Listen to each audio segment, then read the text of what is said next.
Mes chers compatriotes, voici 61 ans que notre pays, la République du Congo, célèbre son indépendance et magnifie le 15 août de chaque année notre lutte pour la liberté, la justice et la paix.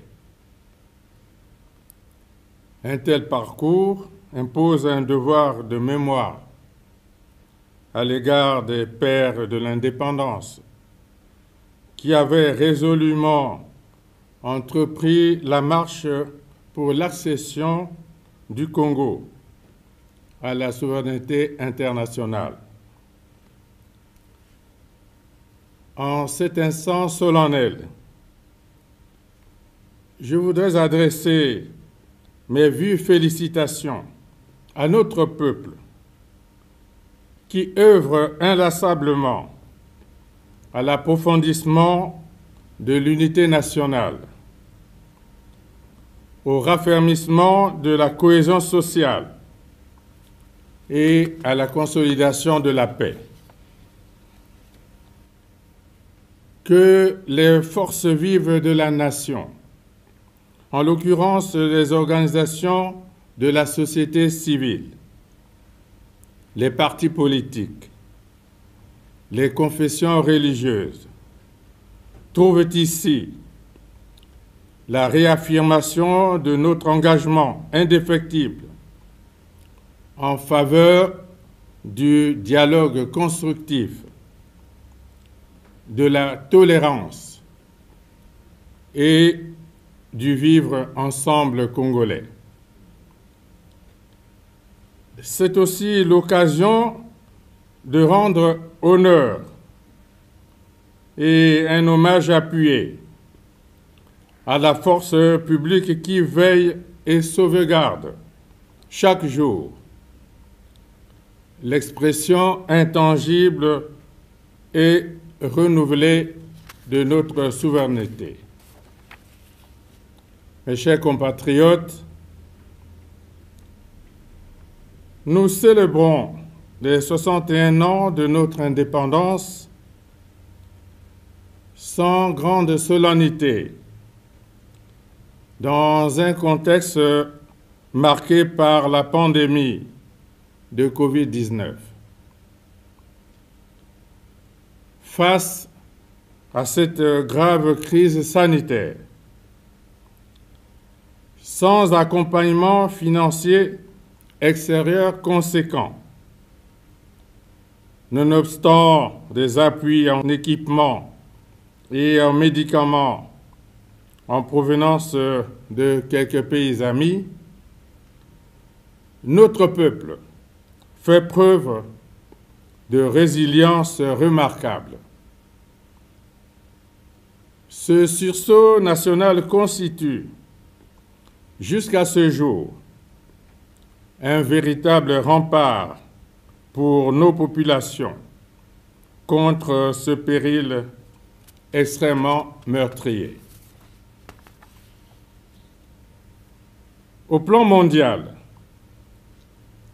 la vaccination contre le coronavirus constitue désormais la pierre angulaire de la riposte à la pandémie. Notre pays ne peut se placer en marge de cette dynamique planétaire. Dans cette optique, il importe d'imprimer une impulsion plus forte aux campagnes de sensibilisation en vue d'une adhésion plus massive de nos populations à la vaccination anti-Covid-19. Il nous faut parvenir à l'immunité collective, seule voie de salut à l'heure actuelle devant le coronavirus, tout en persévérant dans l'observation stricte des mesures de prévention notamment dans les villes de Brazzaville et Pointe-Noire, épicentre de ce fléau dans notre pays. Mes chers compatriotes, à la dimension de l'être humain, 61 ans renvoie souvent à l'accomplissement de soi, en fait, au début du troisième âge, devant l'éternité du temps. 61 ans ne sont en réalité qu'une goutte d'eau dans l'immensité océane. 61 ans après son accession à l'indépendance, le Congo assume désormais l'étape de la construction de l'État, de l'affirmation de la nation et de la modernisation de notre pays. Au regard de ce contexte national en rapide mutation, je convie l'ensemble de notre peuple à une réelle introspection pour projeter les paliers de nos avancées futures sur le chemin du développement. À ce propos, notre projet de société Ensemble, poursuivant la marche, largement plébiscité lors du scrutin présidentiel des 17 et 21 mars 2021, nous offre les leviers nécessaires pour répondre aux attentes légitimes du peuple. Le décor est à présent planté en vue de la concrétisation de nos ambitions pour le Congo. Le collectif budgétaire récemment adopté par le Parlement participe de notre volonté d'ajuster et harmoniser nos priorités de développement avec les financements disponibles. Ainsi, au regard des atouts de notre pays, tels la grande disponibilité en terres arables, la pluviométrie abondante, la densité et la régularité du réseau hydrographique, la main-d'œuvre jeune et suffisante, l'agriculture, au sens large, devrait emporter la conviction de notre peuple comme vecteur structurant de la diversification de l'économie nationale. Pour un secteur agricole performant,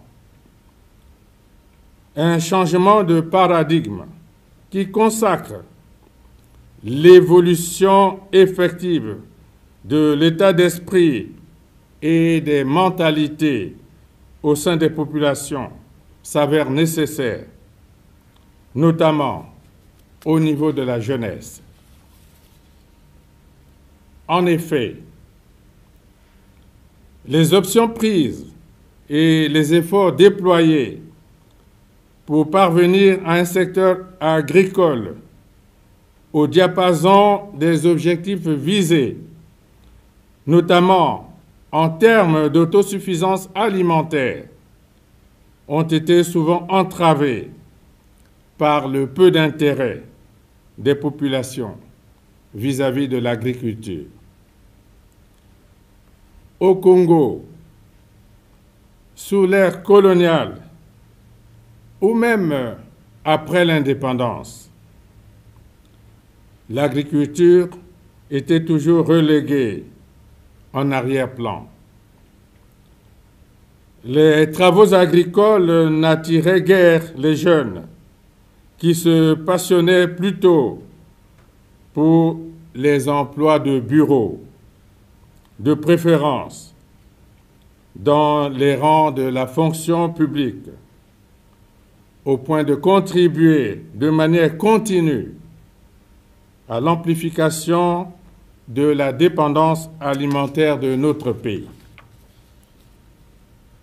C'est pourquoi, face à ce travers de l'histoire, j'en appelle à un changement de mentalité en vue de la mobilisation de notre population, particulièrement de la jeunesse, pour un engagement irréversible dans la voie d'une véritable révolution agricole au service du développement économique et social de notre pays.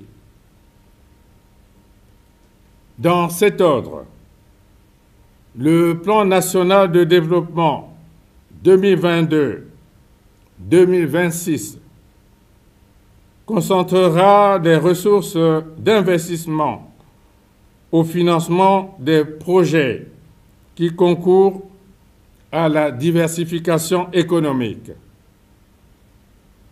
Il s'agit prioritairement de l'agriculture, de l'industrie, des nouvelles technologies de la communication, des zones économiques spéciales, du tourisme, de l'entretien routier.